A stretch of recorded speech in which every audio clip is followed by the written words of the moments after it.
नमस्कार दोस्तों, राधे राधे, जय श्री कृष्णा। दोस्तों स्वागत है आपका फिर से इस चैनल पर।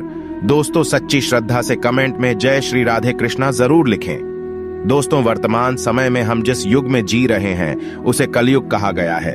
चारों युगों में कलयुग को श्रापित युग कहा गया है। धर्मशास्त्र में भी इस बात का वर्णन है कि जब कलयुग अपने चरम पर पहुंचेगा तब इस धरती से धर्म का नाश हो जाएगा और उस समय भगवान विष्णु कल्कि के रूप में इस धरती पर अवतरित होकर कलयुग का अंत करेंगे और पुनः धर्मयुग की स्थापना करेंगे।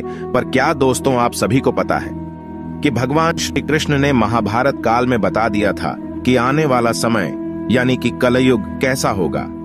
इतना ही नहीं, भगवान श्री कृष्ण ने कलयुग के 5 कड़वे सत्य भी बताए थे जो आज देखने को मिल रहे हैं। वह कौन से हैं 5 कड़वे सत्य? दोस्तों यदि आप भी जाना चाहते हैं तो इस वीडियो के एंड तक बने रहेगा। और अगर अब तक इस चैनल को सब्सक्राइब नहीं किया है तो चैनल को सब्सक्राइब करके बेल आइकन को प्रेस कर लीजिए।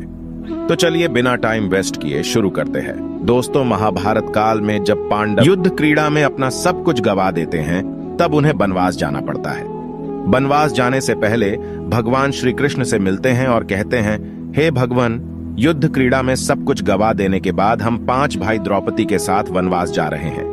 लेकिन जाने से पहले हम यह जानना चाहते हैं कि आने वाला युग कलयुग कैसा होगा। उस समय के मनुष्य कैसे होंगे, लोगों के विचार कैसे होंगे और मोक्ष की प्राप्ति कैसे होगी।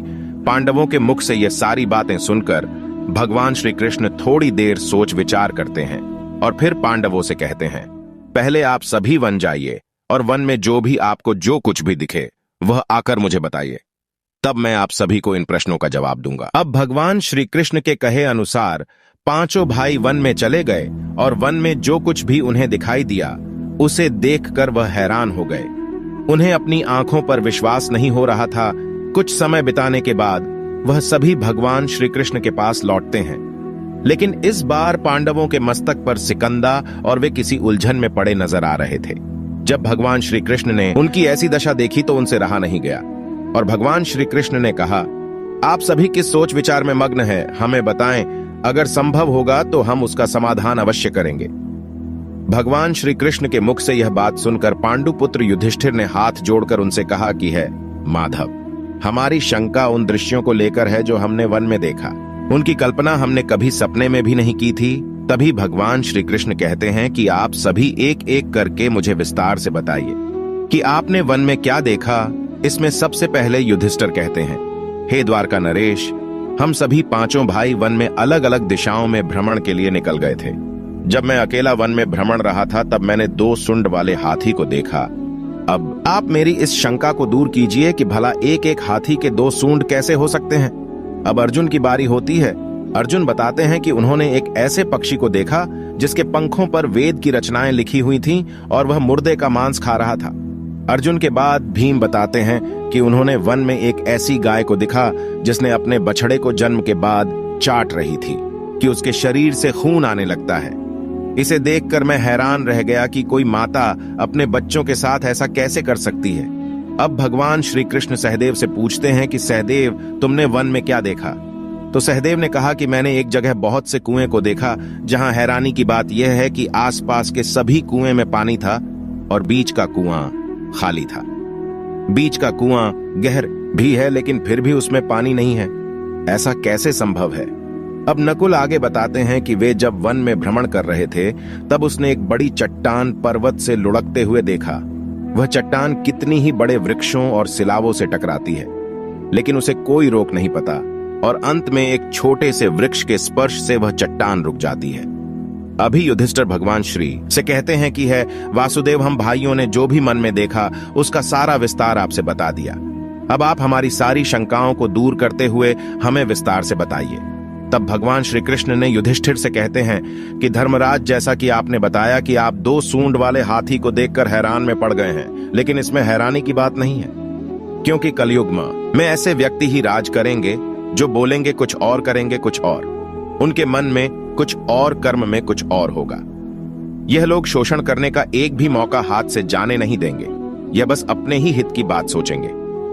अब भगवान श्री कृष्ण अर्जुन से कहते हैं कि है पांडुपुत्र अर्जुन, तुमने वन में एक ऐसे पक्षी को देखा जिसके पंख पर वेद की रचनाएं लिखी हुई थीं और वह मुर्दे का मांस खा रहा था। लेकिन इसका मतलब यही है कि कलयुग में ऐसे ही लोग होंगे जो कहने को तो विद्वान ज्ञानी पुरुष कहलाएंगे, किंतु इनका आचरण राक्षसी होगा। उनके मन में यही होगा कि जल्दी किसी की मृत्यु हो और उसकी संपत्ति के मालिक खुद बन जाए। कलयुग में मनुष्य के लिए सबसे ऊपर धन और संपत्ति होगा और कुछ गिने चुने शख्स ही वास्तविक संत होंगे। इसके अलावा कलयुग में ज्यादातर इंसान अपनों को ही ठगकर आगे बढ़ने के विचार में होंगे। अर्जुन के बाद भगवान श्री कृष्ण भी हमसे कहते हैं कि हे भीम, जैसा कि आपने देखा कि एक गाय अपने बछड़े को इतना चाटती है कि उसके शरीर से खून आने लगता है, ठीक इसी तरह कलयुग का मनुष्य अपने बच्चों पर इतना प्यार लुटाएगा कि उसका विकास रुक जाएगा। एक माता की ममता अपनी औलाद की मोह माया और संसार में इस तरह बांध के रख देगी कि उसके बच्चे का जीवन नष्ट हो जाएगा। अगर किसी का बेटा घर द्वार छोड़कर साधु बन जाएगा तो उसके दर्शन को हजारों व्यक्ति जाएंगे, किंतु अपना बेटा साधु बनेगा तो वह रोएंगे, विलाप करेंगे कि मेरा बेटा गलत रास्ते पर चला गया। दोस्तों, यहाँ भगवान श्री कृष्ण जीवन की वास्तविकता को बताते हैं कि इंसान को यह समझना होगा कि तुम्हारे पुत्र तुम्हारे नहीं, अपनी पत्नियों की अमानत है, और पुत्रियां अपने पतियों, और तुम्हारा यह शरीर मृत्यु की और आत्मा परमात्मा की अमानत है।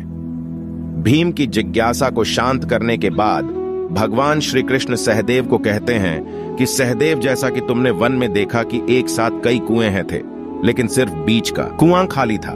इसका मतलब यह है कि कलयुग में धनी व्यक्ति अपनी मन की खुशी के लिए विवाह उत्सवों में धन खर्च करेंगे, लेकिन अपने आस पड़ोस किसी गरीब को देखकर उसकी मदद नहीं करेंगे, फिर चाहे वह गरीब उनका सगा ही क्यों ना हो। अपनी मौज मस्ती के लिए, खुद को खुश रखने के लिए वह शराब, कबाब और फैशन में पैसे उड़ाएंगे, लेकिन किसी के आंसू को पूछना अपना कर्तव्य नहीं समझेंगे। कलयुग में अन्न तो होगा और धनी लोग उसका उपभोग करेंगे, लेकिन गरीब व्यक्ति एक एक दाने के लिए तरसेंगे और ऐसे ही मर जाएंगे।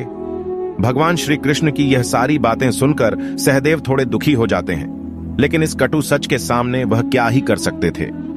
अब भगवान श्री कृष्णा नकुल से कहते हैं कि नकुल, जैसा कि तुमने वन में देखा कि एक बड़ी चट्टान पर्वत से लुढ़कती हुई बड़े बड़े वृक्षों और विशालकाय चट्टानों से टकराती हुई आती है, वह रुक नहीं पाती है, लेकिन एक छोटा सा वृक्ष अपने स्पर्श से ही उसे रोक देता है। इसका मतलब है कि मनुष्य की बुद्धि क्षीण होती जाएगी और उसके जीवन का पतन होगा, लेकिन उसके पतन को एक धन रूपी वृक्ष रोक नहीं पाएगा, पर हरि नाम रूपी एक छोटा सा पौधा व्यक्ति का पतन रोकने के लिए सक्षम होगा। अतः कलयुग में हरि नाम ही एक मोक्ष का मार्ग होगा, अगर व्यक्ति धन का लालच छोड़कर भगवान की भक्ति में रम जाएगा। हरि नाम का जप करेगा तो निश्चय ही उसे कोई दुख तकलीफ नहीं होगा और मरने के बाद भी उसे भगवान के चरणों में जगह मिलेगी। दोस्तों, अगर आप गौर करेंगे तो पाएंगे कि भगवान श्री कृष्ण द्वारा बताई गई ये 5 कड़वे सत्य इस कलयुग में नजर होते आ रहे हैं। ऐसे में अगर आप भी अपने जीवन की सारी तकलीफ को दूर करना चाहते हैं तो आज से ही हरि नाम का जप करना शुरू कर दें। तो दोस्तों, इस वीडियो में फिलहाल इतना ही। उम्मीद है आपको आज की वीडियो पसंद आई होगी। अगर हाँ तो वीडियो को लाइक करें और इस तरह की और भी जानकारी के वीडियो देखने के लिए चैनल को सब्सक्राइब कर ले। धन्यवाद।